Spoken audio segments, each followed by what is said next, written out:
इतने हजारों वर्ष बाद भी जो संदेश भगवान श्री कृष्ण ने अर्जुन को जीव के प्रतिनिधि के रूप में दिया था, वह आज भी कितना महत्वपूर्ण है। और आज भी उस विषय पर कितनी सारी चर्चाएं, कितने सारे ग्रंथ, कितनी सारी टीकाएं, कितने सारे भाष्य, कमेंट्रीज, पुस्तकें प्रकाशित हो रही है।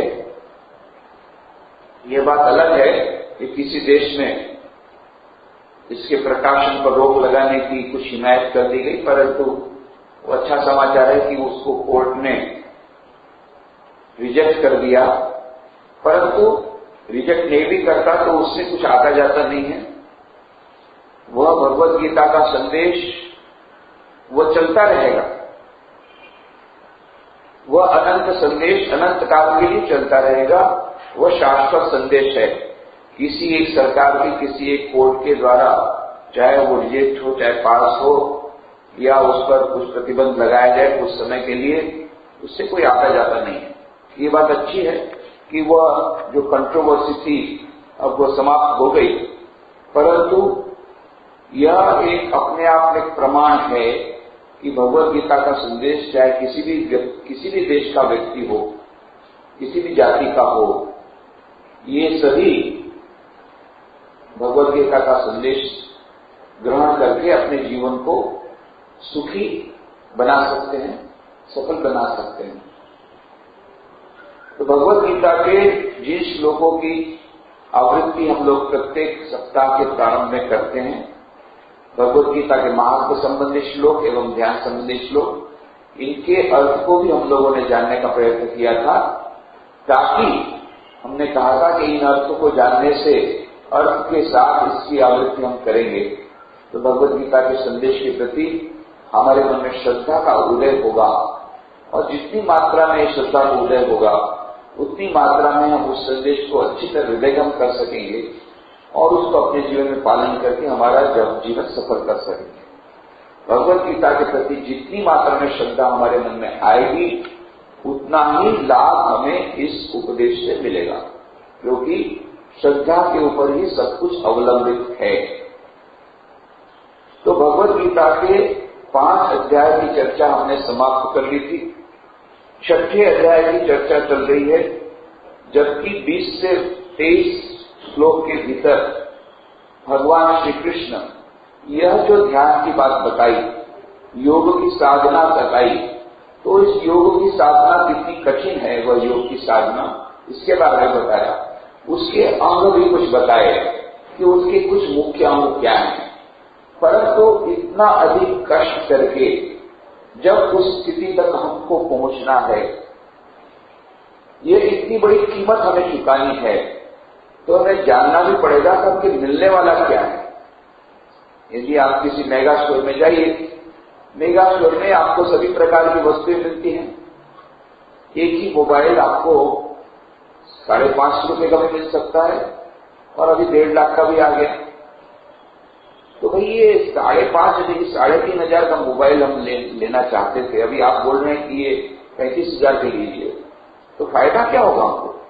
तो देखिए इसमें ये 3G है, ये है, वो है, ये फीचर्स हैं, डबल मल्टीपल कार्ड है, ये कर सकते हैं, उसमें आप ईमेल कर सकते हैं, एंड्रॉयड है, ये सब आपको समझा देगा।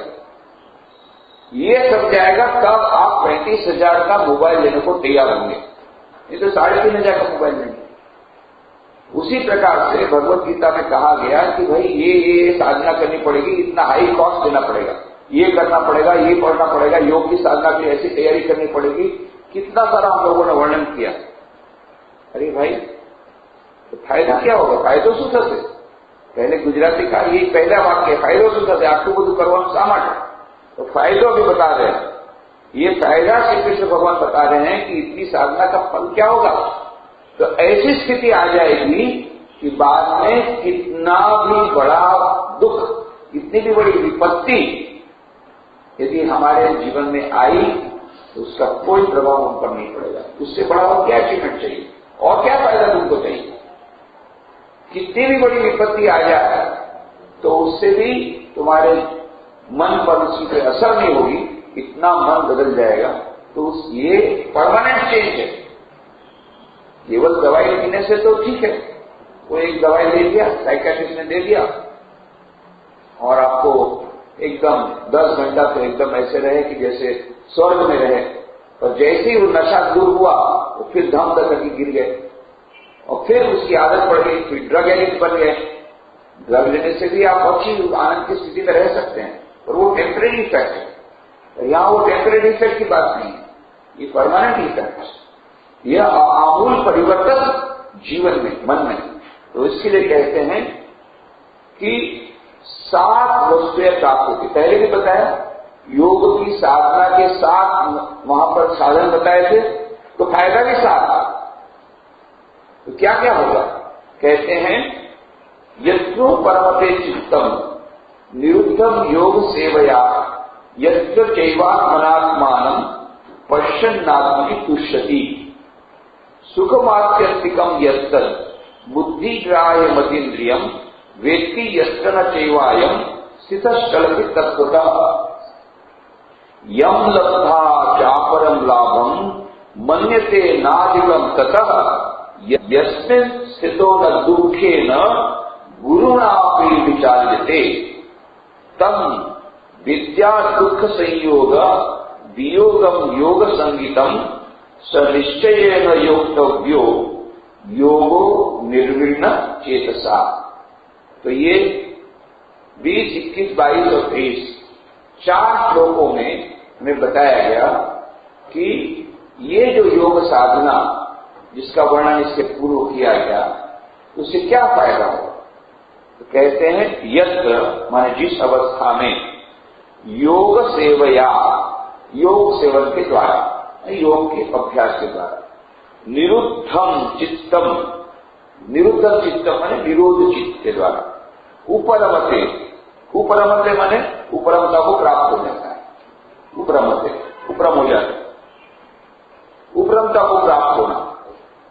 च यत्र माने जिस अवस्था में आत्मना माने ध्यान से शुद्ध हुई सूक्ष्म बुद्धि द्वारा, आत्मनि अपने भीतर, आत्मानम आत्मस्वरूप को, पश्यन देखता हुआ, आत्मनि एव ही तुष्यति अपने आप में ही संतुष्ट रहता है। और यत्र जिस अवस्था में अयम माने यह योगी बुद्धि ग्राह्यम केवल सूक्ष्म बुद्धि द्वारा ग्रहण करने योग्य, अतीन्द्रियम इंद्रियों से परे, आत्यंतिकम, आत्यंतिकम माने आत्यंतिकम सुखम, साधारण सुख नहीं, आत्यंतिकम सुखम, तत् माने उसे व्यक्ति जानता है, च और यत्र जिस अवस्था में स्थितः स्थित हुआ, तत्वतः न एव चलती, तत्वतः माने अपने स्वरूप से, न ही चलती चलायमान नहीं होता है। यम माने जिस अवस्था को लब्ध्वा, लब्ध्वा में प्राप्त होकर, ततः उससे अधिक, अपरम, अपरम माने दूसरा, लाभम न मन्यते, उसे दूसरा लाभ और कोई न मानता है। और यस्मिन् माने जिस अवस्था में स्थित हुआ, गुरुणा दुखेन, साधारण दुख नहीं, गुरुणा दुखेन, भारी से भारी दुख, बहुत बड़ा दुख, बहुत बड़ी विपत्ति, अपनी न विचार्यते, विचलित नहीं करता।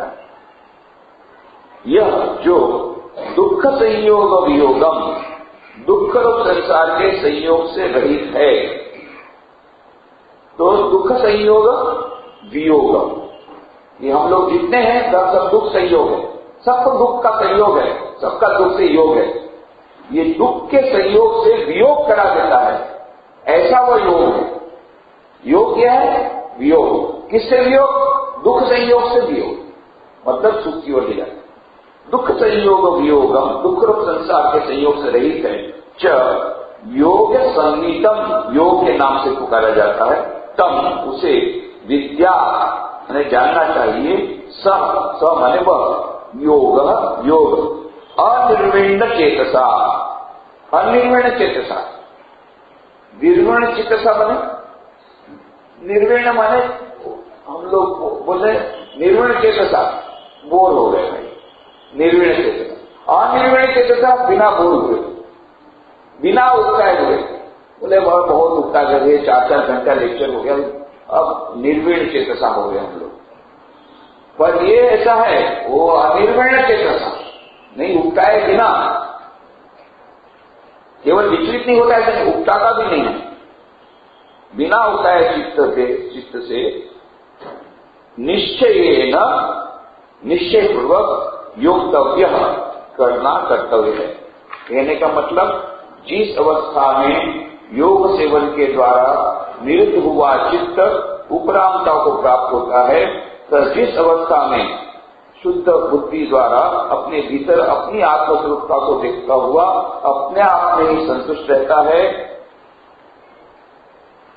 जिस अवस्था में वह योगी केवल सूक्ष्म बुद्धि द्वारा ग्रहण करने योग्य इंद्रियों से परे जो आत्यंतिक आनंद है उसे जानता है, तथा जिस अवस्था में स्थित हुआ अपने स्वरूप से तनिक भी चलायमान नहीं होता, जिस अवस्था को प्राप्त होकर उससे यदि दूसरा कुछ भी लाभ नहीं मानता तथा जिस आत्मस्वरूपता की अवस्था में स्थित हुआ वो भारी से भारी रूप से भी विचलित नहीं होता, जो दुख रूप संसार के संयोग से रहित है तथा जिसे योग के नाम से पुकारा जाता है, उसे जानना चाहिए। वह योग बिना उकताए हुए चित्त से अर्थात धैर्य और उसका चित्त से निश्चय पूर्वक करना कर्तव्य है। ये योग किस प्रकार से करना है? अनिर्विण चेतसा। ऐसा नहीं कि क्या करें, अभी करना पड़ेगा योग, क्या करें, बता दिया है डॉक्टर ने योग करना पड़ेगा, चलो भाई करो, नहीं मजा आ रहा है, फिर भी उकताए हुए चित्त से कैसे भी करें।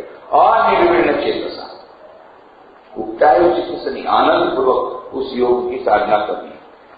तो यह जो इसमें 7 प्रकार के हमको बेनिफिट्स, 7 प्रकार के हमको लाभ मिले। कौन कौन से? नंबर 1 चित्त की उपरामता, नंबर 2 आत्मसंतोष, तीसरा आत्यंतिकम सुख का अनुभव, साधारण सुख नहीं, आत्यंतिक सुख का अनुभव, चौथा स्थिति से विच्युति नहीं, पांचवा इससे बड़ा लाभ दूसरा नहीं, छठा भारी दुख में भी विचलन नहीं, और सातवां दुख का संयोग का कट जाना। दुख का संयोग कट जाना मतलब दुख से वियोग हो जाना, दुख का संयोग कट जाना मतलब दुख से वियोग हो जाना। दुख से वियोग हो गया तो सुख अपने आप में आ जाएगा। सुख तो है ही, हम लोग के भीतर में जो सुख है उसका हमको अनुभव नहीं होता, क्योंकि दुख की प्रतीति होती है। जहां दुख से वियोग हो गया तो हम सुखी हैं, तो यह नेगेटिव स्थिति है। दुख का आना यह अस्वाभाविक है, सुख का होना स्वाभाविक है, हमारा स्वरूप है सच्चित आनंद, ये तो स्वाभाविक है। पर बीच में यह जो पर्दा आ गया उसके कारण यह हम लोग दुखी हुए। तो जब दुख का संयोग कट गया, इसका मतलब दुख से वियोग हो गया, तो हम अपनी स्थिति में आ गए, अपनी स्थिति में आए तो फिर आनंद, सच्चिदानंद सुख आ गया।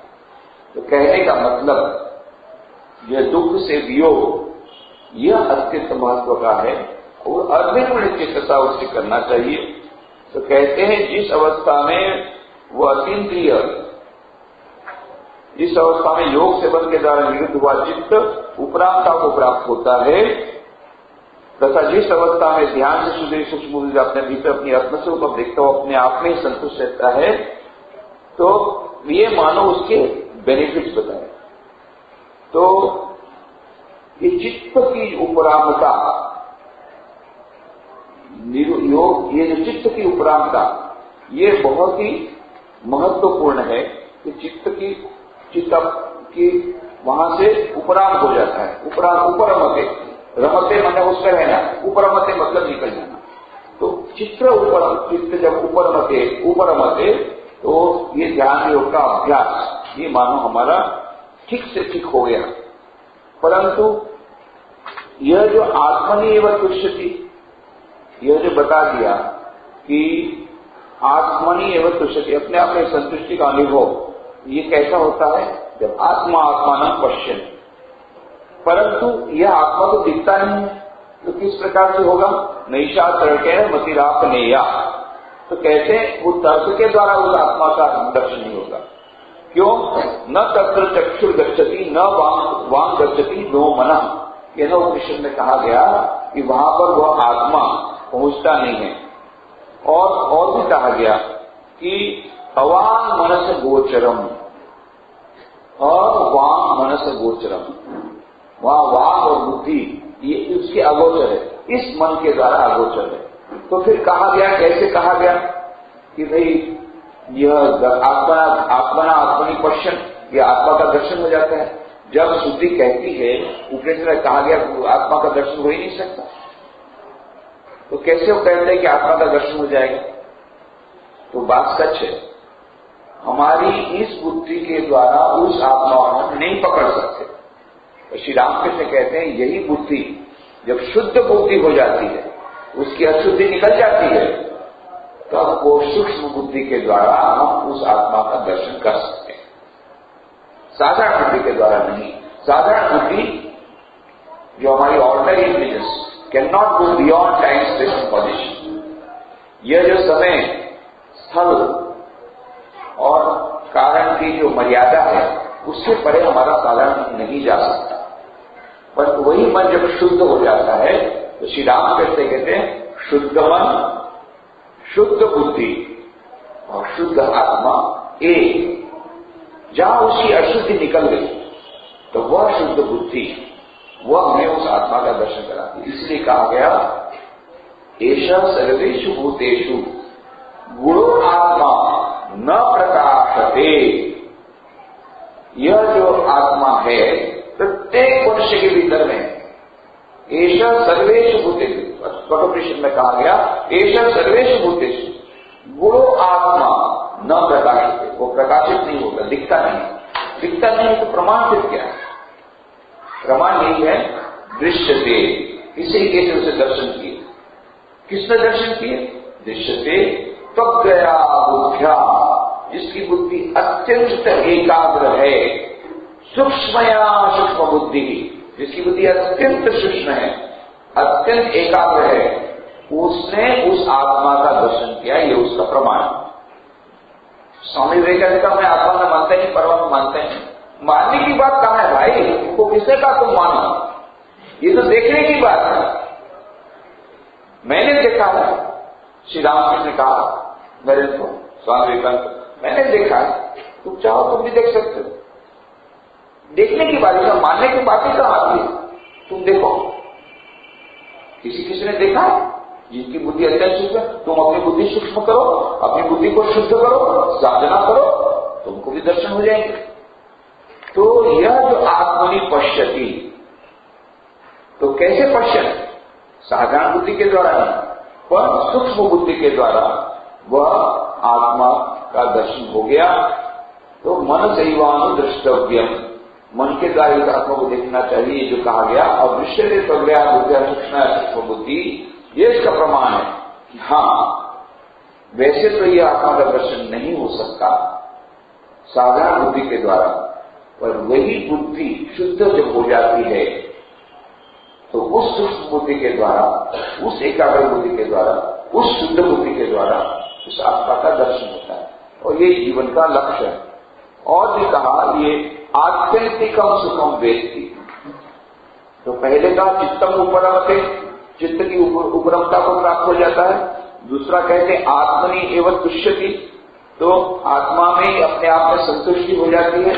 अब तीसरा कहते हैं आत्यंतिकम सुखम वेत्ति, वह मानो उसको वह सुख मिल गया जिसके बाद अब और कुछ सुख मिलना बाकी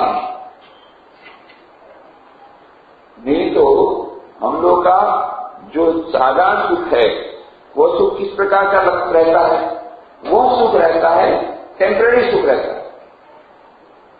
हमको लगता है कि बस सुख मिल गया, लेटेस्ट मॉडल का मोबाइल ले लिया, लेटेस्ट मॉडल की कार ले लिया, सुख मिला। पर जहां एक हफ्ते एक महीने बाद दूसरा नया मॉडल आया तो वही सुख दुख में परिणत हो गया। अरे भाई तुम्हारे पास तो 3G, हमारे पास 4G आ गया, रो खत्म, रोना धोना शुरू। कहने का मतलब यह जो सुख है वो आत्यंतिक सुख नहीं है, वो तो टेम्परेरी सुख है, वह तो कोई टिकने वाला सुख नहीं है। पर यह जो सुख मिलेगा योगी को योग सेवया, योग के सेवन के द्वारा, और वह योग है हमने कहा कि वह जो शीर्षासन करने वाला योग नहीं, तो जिसकी बात कही कि अपने मन को नियंत्रित करना, और जिसमें ये सब साधना की पद्धति बताई, उस प्रकार से ध्यान के द्वारा उस योग की स्थिति में पहुंच गया, तब आत्यंतिकम सुखम व्यक्ति, तो मानो वह चरम सुख का, उसको चरम सुख का अनुभव होता है। चरम, उसके ऊपर कोई सुख नहीं, आत्यंतिकम, एकदम चरम सीमा हो गई सुख की, यह चरम सीमा मिलती है। कहते हैं कि फायदो सुख से what is the practical benefit, उसका व्यावहारिक कुछ स्वरूप है क्या? तो व्यावहारिक बेनिफिट है, व्यावहारिक लाभ, व्यावहारिक लाभ यही है, सभी लोग सुख के पीछे दौड़ रहे हैं। तो ये सुख ऐसा है कि इसके ऊपर कोई सुख है ही नहीं, आत्यंतिक सुखम ये प्राप्त हो जाता है। तो ये कहा गया कि मनुष्य मात्र ये जो है वो सुख के पीछे तो दौड़ता है, यदा वही सुखम लभते अथ करोति न असुखम लब्ध्वा करोति सुखमेव लब्ध्वा करोति। ये कहा गया उस समय के हम लोग तो क्या आजकल के मॉडर्न में कहते हैं वो भग रहे हैं सुख के पीछे। अरे ये तो हजारों वर्षों से हो रहा है। छांदोग्योपनिषद में हजारों वर्ष पूर्व क्या कहा गया उस समय के मनुष्य के लिए जो कहा गया वो आज काल में यही तो कर रहा है। क्या कहा? यदा वही सुखम लभते अथ करोति न असुखम लब्ध्वा करोति सुखमेव लब्ध्वा करोति। जब मनुष्य को सुख प्राप्त होता है तभी वह करता है, बिना सुख मिले कोई नहीं करता। अभी तो सुख पाकर अर्थात पाने की आशा रखकर ही करता है। जो कुछ भी काम कोई करता है सुख पाने की आशा करता है। ये हमेशा आप एनालिसिस करके देख लीजिए। अच्छा, आप आए यहाँ पर गीता के यहाँ पर इस प्रवचन में रविवार को इतना सारा काम छोड़कर तो कुछ सुख मिलेगा, अलग प्रकार का सुख, पर सुख की प्राप्ति के लिए हम जो भी कुछ काम करते हैं मोटिवेशन तो सुख है कि इससे हमको आनंद मिलेगा। भजन करते हैं तो उसके पीछे आनंद मिलेगा। अच्छा, साधना करते हैं तो ये मोटिवेशन यही कि उसके बाद में हमको सुख मिलेगा।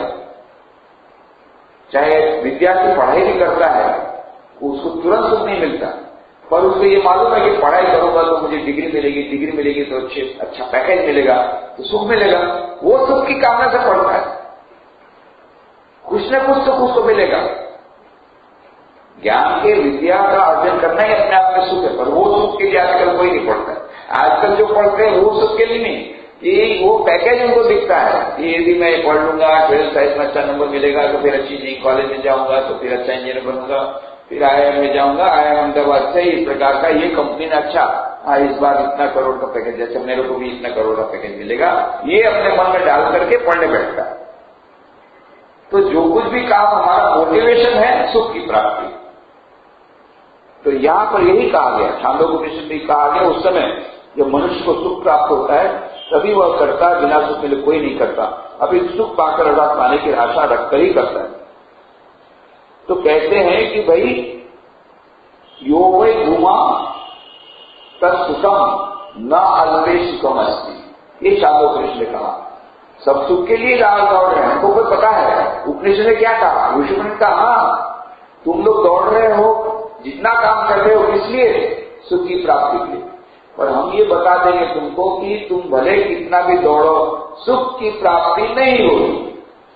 सब लोग जितना दौड़ना दौड़ जाओ, जितना मेगा स्टोर में जाओ, जो करना, जो ड्रेस ले लो, जो मोबाइल ले लो, गाड़ी ले लो, हम तुमको बता देते हैं सुख की प्राप्ति नहीं होगी, होगी थोड़े समय के लिए, आत्यंतिक सुख की प्राप्ति नहीं होगी। 2 दिन बाद, 4 दिन बाद, 2 महीने बाद जैसे थे, कितना भी ले लो, कोई भी ये नहीं कहता कि अच्छा भाई मेरे पास अभी 10 कपड़े आ गए तो मुझे 11वां नहीं चाहिए। यदि कोई गिफ्ट दे दे लाओ लाओ लाओ, अरे गिफ्ट न भी दे, नहीं जरूरत है, 10 जूते हैं, अरे रिबॉक का बहुत बढ़िया जूता, क्या एडवर्टीजमेंट है, छोड़ो ना यार बाकी जूते बाद में पहनेंगे, ले लो एक ले लो। ये मनुष्य का स्वभाव है, आज का नहीं। हजारों सालों से छांदोग्य कहते हैं मनुष्य जो कुछ भी करता है उसके पीछे का मोटिवेशन सुख की प्राप्ति है। अभी भले बढ़ गया होगा, उस समय के जमाने में इतना प्रोडक्ट ही कहां था, उस समय इतना चॉइस कहां था। अभी तो इतना सारा चॉइस है, तो बेचारे युवक लोग करेंगे क्या? ये बच्चे लोगों का तो कोई उसका दोष नहीं है। उस समय जब चॉइस नहीं था तब सुख के पीछे लोग दौड़ते थे। अभी तो इतना सारा चॉइस, एडवर्टीजमेंट, ये वो, तो पागल होकर के जा रहे हैं। ये चाहिए, वो चाहिए, ये चाहिए, और चाहिए, और चाहिए, और चाहिए, और चाहिए। ये कंज्यूमरिज्म, ये उपभोक्तावाद क्यों आ रहा है? क्योंकि ये उपभोक्तावाद बढ़ावा जो दे रहे हैं कैपिटलिस्ट लोग, वो अपना प्रोडक्ट बेचना चाहते हैं। वो जानते हैं साइकोलॉजिकल फैक्ट, बहुत बड़े साइकोलॉजिस्ट है वो लोग। ये हजारों साल की जो साइकोलॉजी जानते हैं, मनुष्य मात्र की साइकोलॉजी ये है कि वो सुख चाहता है, और सुख चाहता है, और सुख चाहता है, और सुख चाहता है, इसका पेट नहीं भरता। ये इन लोगों को पता है, ये रोज नया नया चीज देते रहते हैं, रोज नया नया प्रोडक्ट देते हैं, और सुख लो, और सुख लो, और सुख लो, पर उससे कोई सोल्यूशन नहीं है, समाधान नहीं है। समाधान कब होगा? यो वही भूमा तत्सुखम न अल्प सुखमस्ति। बाद में पता पड़ेगा अल्प सुख के द्वारा कभी किसी भी प्रकार से कोई मनुष्य संतुष्ट नहीं हो सकता। तो कितने सुख से संतुष्ट होगा? यो वही भूमा तत्सुखम न अल्प सुख। भूमा सुख, जब अनंत सुख मिल जाएगा, असीम सुख मिलेगा, तभी वह संतुष्ट होगा। सीमित सुख के द्वारा कभी संतुष्ट होने वाला नहीं है। ये हमारे शास्त्रों में भी कहा। और इसी साइकोलॉजी का एडवांटेज लेकर के, इसी मनुष्य के स्वभाव का फायदा उठा करके ये जितनी कंपनियां हैं अपने प्रोडक्ट्स को बेचती है। क्यों? कंज्यूमरिज्म पैदा करती। क्यों? उनको मालूम है मनुष्य का स्वभाव है, वो कभी सुखी नहीं होगा, हमेशा उसका सुख दुख में परिणत होता रहेगा, और चाहिए, और चाहिए, और चाहिए। शास्त्रों ने कहा जब तक कि अनंत की प्राप्ति नहीं होगी तब तक मनुष्य सुख के पीछे दौड़ते रहेगा। भले किसी को लगता है इसमें सुख है, किसी को लगता है उसमें सुख है, किसी को लगता है उसमें सुख है, ये सुख के पीछे दौड़ता है। अंत में पता लगता है कि केवल मात्र भूमा सुख, उस परमात्मा की प्राप्ति जब तक नहीं होगी तब तक ये शांति प्राप्त नहीं हो सकती। नित्यो नित्यानाम चेतन चेतनानाम एको बहुनाम यो विदधाति कामा तम आत्मस्थम येन पश्यति धीरा तेषां शांति शाश्वती नेतरेषाम। और अन्य को नहीं, जिन्होंने उस परमात्मा का दर्शन कर लिया उसी को वो परम शांति, अनंत शांति मिल सकती है, बाकी अन्य को नहीं मिल सकती। कितना भी करके देख लो, एक्सपेरिमेंट करो, कर लो, कर लो।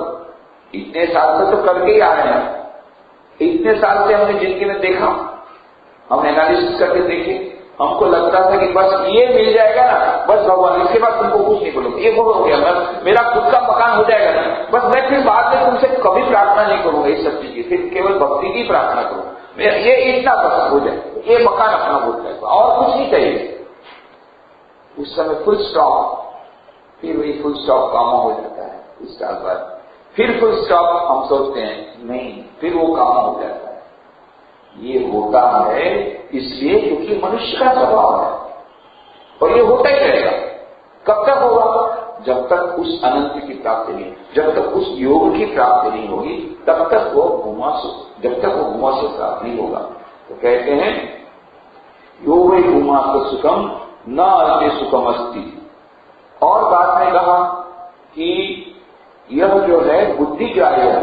बुद्धिग्राह्य को कहा, नहीं तो लोगों को लगेगा भाई ये तो हमको वो आत्मा जो मिलेगा ही नहीं, ये तो मान लो आकाश की चुंबक है, आकाश में बहुत अच्छे फूल खिले हैं। अरे आकाश में फूल खिलते हैं क्या? ये आकाश में कल्पना है, आकाश में फूल कभी नहीं खिलते हैं, ये आप गलत बता रहे हैं। उसी प्रकार से हमको लगेगा ये क्या सुख की बातें कर रहे हैं, ऐसा आश्चर्य सुख नहीं हो सकता। क्यों? बुद्धिग्राह्य नहीं है। नहीं, कहते हैं बुद्धिग्राह्य है, आकाश की सुख नहीं। इस बुद्धि के द्वारा नहीं, जो हमारी अपनी पर्सनल बुद्धि है, आईक्यू के द्वारा नहीं, ईक्यू के द्वारा नहीं, एसक्यू, स्पिरिचुअल इंटेलिजेंस, उसके द्वारा वो ड्राइव है। अत्यंत सूक्ष्म बुद्धि जो है, उस बुद्धि के द्वारा वह आत्मा का दर्शन होता है। ऐसा नहीं है कि वो केवल कल्पना की बात है। न तत्वता चलती, और इस स्थिति में पहुंचने के बाद फिर वो चलायमान नहीं होता। और न तथा अपरम लाभम अधिकम मनते, और इस स्थिति से बढ़कर दूसरा कोई भी लाभ नहीं मानता। यह जो योगी है जिसको वो प्राप्त हो गया, इससे बड़ा कोई लाभ वो नहीं मानता। तो यह जो आत्यंतिक सुख की प्राप्ति हो गई, तो उसके बाद फिर वो समझ गया अब इससे बड़ा कोई लाभ नहीं। Next nothing. अभी हमारे पास क्या है? नेक्स्ट ये, फिर नेक्स्ट। अच्छा, वो कल युवा सम्मेलन हुआ तो किसी विद्यालय ने पूछ दिया शाम की तरफ, अच्छा अभी 3G तक तो गए, 4G तक, नेक्स्ट क्या है? अरे नेक्स्ट की बात छोड़ो, अभी तक तो 3G तक नहीं आए, 3G नहीं आए इंडिया में, अभी तुम 4G के बाद की बात बोल रहे हो। नेक्स्ट ये, पहले गरीबों का कल्याण करो, फिर बाद में नेक्स्ट की बात करो। तो जो भी होगा वो हमारे मन में सब समय रहता है, नेक्स्ट क्या, नेक्स्ट क्या, इसके बाद क्या। परंतु जो आत्यंतिक सुख की प्राप्ति हो गई, फिर कोई नेक्स्ट नहीं, बस इति, फुल स्टॉप। कब? जब अनंत की प्राप्ति हुई, जब उस योग की प्राप्ति हुई, जिस योग की साधना के बारे में पहले बताया। तो फायदों छे के लिए श्री कृष्ण भगवान के लिए इससे बड़ा क्या फायदा है कि उसको प्राप्त करने के बाद तुमको और कुछ प्राप्त करने योग्य दिखता ही नहीं दुनिया में कुछ। बस जो कुछ मुझे प्राप्त करना था सब प्राप्त हो गया, अब नेक्स्ट क्या? नेक्स्ट कुछ नहीं चाहिए, इसके बाद मुझे नेक्स्ट कुछ भी नहीं चाहिए। ऐसी बात यदि मन में आए तो समझना वो योग की स्थिति आ गई। और फिर न गुरुणा दुखे न अपविचार लेते, उस अवस्था में पहुंच जाने पर भारी से भारी दुख भी उसे विचलित नहीं करता। तो सामान्य तो दो कारण होते हैं विचलित करने से, एक तो सुख पाने की स्वाभाविक चीज चाह होती है, और दूसरा कि जो सुख प्राप्त है उसमें भय और दुख आ जाएगा। ये दो ही तो चीज हमको विचलित करते हैं। तो पहला कारण तो यह कहकर दूर कर दिया गया कि उससे बढ़कर सुख की स्थिति है ही नहीं, दूसरी स्थिति रहे तो उसको प्राप्त करने की इच्छा हो। तो हमारा मन असंतुष्ट क्यों रहता है, हमारा मन चंचल क्यों रहता है, हमें और चाहिए और चाहिए, तो इसके बाद और है ही, there is no next, full stop है। तो फिर चंचल होने की बात नहीं मन की। और दूसरी बात है कि यह जो इतना सुख उससे मिलता है, अत्यंत सुखम, कि कुछ भी दुख आता है जीवन में तो उसको बहुत हल्का मालूम होता है। बाहर वालों को बोलता है उसका लड़का, युवक लड़का, एकमात्र लड़का एक्सीडेंट में मर गया। और बाप कैसा है? बाप की आंख में आंसू नहीं। बाप रे बाप, किस स्थिति में वो पहुंच गया कि इतना बड़ा दुख, पर वो भी उसने सहन कर लिया। क्यों? उस स्थिति में पहुंच गया है जबकि उसको भीतर में आत्मा से इतना आनंद मिल रहा है, इतनी शक्ति मिल रही है कि बाहर की कोई घटना उसके मन को विचलित नहीं कर पाती। तो इससे बड़ा फायदा क्या है? इससे बड़ा फायदा क्या हो सकता है दुनिया में कि हमको हमारे जीवन में कोई विपत्ति आए, जीवन में कोई घटना घटे, हम लोग विचलित हो जाते हैं। फिर कभी कभी साइकोलॉजिस्ट के पास जाना पड़ता है, फिर वो नींद की गोलियां लेकर के आपको नींद में जाता है, डालता है, कैसे भी करके आपके मन को थोड़ा सा वो जो आर्टिफिशियल ट्रैंक्विलिटी लाने का प्रयत्न करता है। तब धीरे धीरे धीरे कुछ समय बाद फिर वो मन वहां पर से वो अपनी स्थिति में आता है। परंतु जिसने उस योग की स्थिति को प्राप्त कर लिया, वो बड़ी से बड़ी घटना हो जाए उसके जीवन में, बड़ी से बड़ी विपत्ति आ जाए, बड़ा से बड़ा दुख आ जाए, न गुरुणा पे विचार लेते, उससे विचलित नहीं होता। ऐसा नहीं कि वो दुखित नहीं होता, विचलित नहीं होता, हिल नहीं जाता, हिल नहीं जाता, वो सहन कर लेता है। क्यों? उसकी वो स्थिति आ गई, उसके भीतर में एक ऐसे एक उसको एंकर मिल गया, एक ऐसा एंकर मिल गया, एक ऐसा पड़ाव मिल गया। वहां पहुंचने के बाद फिर वो जो बाहर की जो कितनी भी वेव्स इतने सारे तरंगे, दुख की तरंगे, ये उसको विचलित नहीं कर सकते उसके मन को। कितनी बड़ी, उससे बड़ा क्या फायदा हो सकता है दुनिया में। आज हमारे जीवन में हम देखते हैं एक छोटी सी घटना, छोटा सा दुख आता है, हम विचलित हो जाते हैं। किसी ने कोई कड़ी बात कह दी, कोई व्यंग्य वचन कह दिया, कोई निंदा हमारी कर दी, हमारा मन शांत हो जाता है, रात को नींद नहीं आती। क्यों उसने क्या, क्यों उसने ऐसा कहा मेरे लिए, ऐसी बात उसने क्यों कही मेरे लिए, अशांत हो जाता है मन, नींद नहीं आती। लड़का मर गया, ऐसी कोई बड़ी घटना घटी तो हम लोग को गुरुणा पे विचार लेते क्या कि लघु से लगी हुई बात होती तो हम लोग विचार निश्चित हो जाते हैं, गुरुणा पे विचार लेते बात की बात। और यह जो योगी है कि छोटी बात को छोड़ दो, बड़ी से बड़ी विपत्ति आ जाए, किसी की मां मर गई, किसी का बाप मर गया, किसी का जवान लड़का मर गया, उससे बड़ी क्या विपत्ति आ सकती है। किसी का पूरा कंपनी का दिवाला निकल गया, जो कुछ भी था वो जितना बैंक में रखा था वो बैंक पूरा खत्म हो गया, पूरा गया, उसका सारे जीवन की कमाई चली गई। अब वो फकीर हो गया, कल तक राजा था फकीर हो गया, एक ही रात में फकीर। इतना बड़ा सदमा पहुंच सकता है। और यह जो इस स्थिति में पहुंच गया, उसको ये प्रकार का दुख विचलित नहीं कर सकता। रामकृष्ण मठ मिशन के द्वितीय परमाध्यक्ष थे स्वामी शिवानंद जी महाराज। ये महापुरुष महाराज के नाम से उनको पुकारा जाता था। बाद की अवस्था में उनको बहुत प्रकार की शारीरिक तकलीफें थी, परंतु उसके बीच भी कितनी सारी तकलीफें, जैसे ऐसा कहते हैं श्री रामकृष्ण देव को गले में कैंसर हो गया। कोई भी जो हमारे यहाँ प्रेसिडेंट वाइस प्रेसिडेंट रहते हैं तो नेचुरली वो लोग मंत्र दीक्षा देते हैं, ऐसा माना जाता है कि वो मंत्र दीक्षा के कारण गुरु को शिष्य के पाप ग्रहण करने पड़ते हैं, तो देह में उसकी असर आती है। तो महापुरुष महाराज के शरीर में इतने प्रकार के रोग थे और बड़ी उम्र थी, बहुत बड़ी उम्र तक वो जीवित रहे थे। तो उनकी वो अंतिम अवस्था में इतने सारे प्रकार के रोग थे, इतना सारा कष्ट था, और उसके बीच भी उनका मन विचलित नहीं होता। गुरु ने आप विचार लेते कि जीता जाता स्वरूप है, ऐसी बात नहीं, कल्पना की बात। जिन्होंने महापुरुष महाराज को देखा, ऐसे लोगों का हम लोगों ने संग किया। रामकृष्ण मठ मिशन के कितने सन्यासियों का हमने संग किया जिन्होंने महापुरुष महाराज का संग किया, और महापुरुष महाराज की जो सेवा करते थे उनकी सेवा करने का भी मौका मिला, और उनसे हमने सुना कि महापुरुष महाराज की कैसी स्थिति रहती थी। इतना ही नहीं, हमने स्वयं भी ऐसे महापुरुषों को देखा कि गले में उनको कैंसर हो गया है। श्री रामकृष्ण के समान उनको भी गले में कैंसर हो गया है। रामकृष्ण मठ मिशन के 10वें परमाध्यक्ष, और उनको फिर कोबाल्ट थेरेपी, बहुत पेनफुल थेरेपी रहती उस समय की। अभी तो कुछ भी थोड़ा आज से 10 साल 15-20 साल बाद तो नया वो जो कैंसर की सब कोबाल्ट थेरेपी वगैरह होती थी, बहुत ही पेनफुल।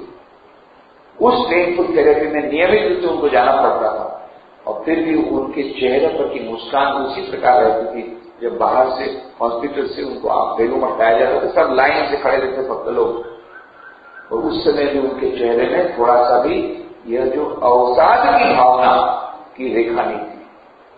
गुरु नाम पे विचार लेते, महान से महान विपत्ति, महान से महान दुख, महान से महान रोग उनको विचलित नहीं कर सकता। यह उस योग की स्थिति में पहुंचने का सबसे बड़ा फायदा है।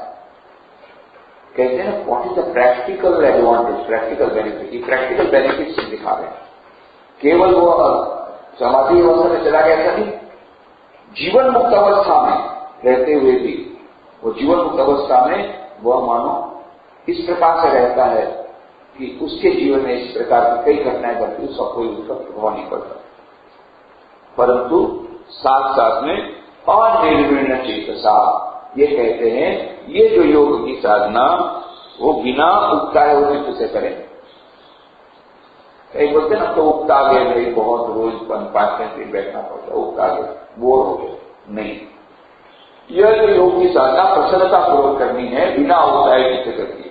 अनिर्विण्ण चेतसा, अनिर्विण्ण चेतसा, धैर्य अभ्यास है, उत्साह के साथ उसकी सिद्धि में ऐसा निश्चय करके लग जाए, यह स्थिति मुझे प्राप्त होगी और इसे पाना ही मेरा एकमात्र कर्तव्य, कैसे पाकर ही मैं दम लूंगा, इस प्रकार के निश्चय के साथ उसे साधना में लग जाना चाहिए। श्री रामकृष्ण देव एक उदाहरण दिया करते थे। मान लो एक चोर है, वो चोर किसी के घर में गया, अब उसको पता है कि एक कमरे में बहुत प्रकार की सोना मोहरे, ज्वेल्स, ये सब रखे हैं, पूरे उसकी तिजोरी में रखे हैं। अब वो सोच रहा है कि जैसे ही लोग सो जाएंगे तब जाकर के मैं तिजोरी तोड़ करके जवेरात निकालूंगा। श्री रामकृष्ण पूछते हैं, अच्छा तुम ही बताओ, उस चोर को नींद आएगी क्या? कभी नींद आ सकती है? वो सोच रहा है ये लोग कब, इनको कब नींद आए और मैं अपना काम करूं, उसको नींद आएगी? वो क्यों एकदम बिल्कुल चौकन्ना होकर के बैठा है, कब ये लोग सोए और कब मैं। वो जवेरात, इतने बड़े बड़े जवेरात, तो ईश्वर से बढ़कर के कोई जवेरात नहीं क्या? तो इतना बड़े जवेरात वो जब है भीतर में, उस दिव्यता को प्राप्त करना है। जब उसको पता लग गया भीतर में दिव्यता है, परमात्मा है, उसको प्राप्त करना है, तो वो चुपचाप बैठा रहेगा, उसको नींद आएगी, वो शांत बैठा रहेगा। कितना उसका मन एकाग्र हो जाएगा उस स्थिति को प्राप्त करने के लिए। यही अनिर्विण्ण चेतसा। वो क्या उठाता है चोर, अरे यार तो आधा घंटा हो गया, चलो मैं सो लूं, अभी क्या ये लोग कब सोएंगे पता नहीं, मैं सो जाऊं थोड़ी देर। नहीं, वो बिल्कुल उठाता नहीं है। क्यों? उसको मालूम है ये सब, ये 2-4 करोड़ की बात नहीं है भाई, ये तो अमूल्य है, ये तो कोहिनूर हीरा है, एक बार मिल गया तो बस फिर हम सारे जिंदगी कुछ करना नहीं है। 7 पीढ़ी, एकदम 7 पीढ़ी तक चलेगा। वो कोहिनूर हीरा उसने देख लिया है, वो जवेरात है पास के कमरे में, वो कभी नहीं सो सकता। और वो जो साधना करेगा ना अपनी चोरी करने की, अनिर्विण्ण चेतसा, उसी प्रकार से जिस प्रकार से चोर उस जवेरात को प्राप्त करने की अनिर्विण्ण चेतसा बिना उकसाए हुए चोरी करता है, उसी प्रकार से उस साधक को अनिर्विण्ण चेतसा बिना उकसाए हुए साधना करनी होगी, ये बताते हैं। तो कहते हैं कि अनिर्विण्ण चेतना का यहाँ पर लक्षण क्या है कि संशय उसको नहीं है। पहली बात तो मान लो किसी जगह पता गया कि इस जमीन में वहां पर बहुत बड़े घड़े में वो सेठ रखे गए, तो खोदने लगते हैं, जब तक बहुत खोदा पर कुछ नहीं मिला।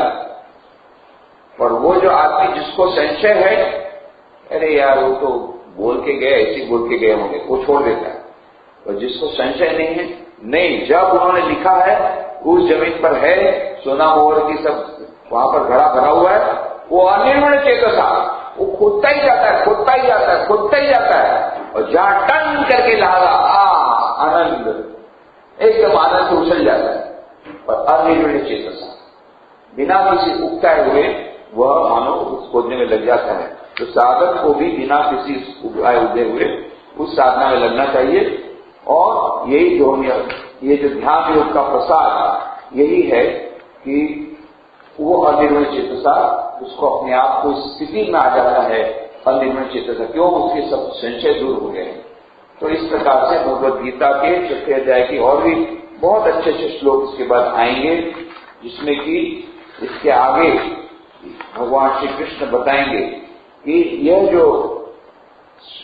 योगी है वो कौन, योगी के लक्षण बताएंगे। अभी जिसने इस प्रकार की उपरमता को प्राप्त कर लिया या आत्यंतिक सुख को प्राप्त कर लिया, तो उसको कैसे हम लोग समझेंगे, उसकी सब बातें यहाँ पर बताएंगे इसके बाद में।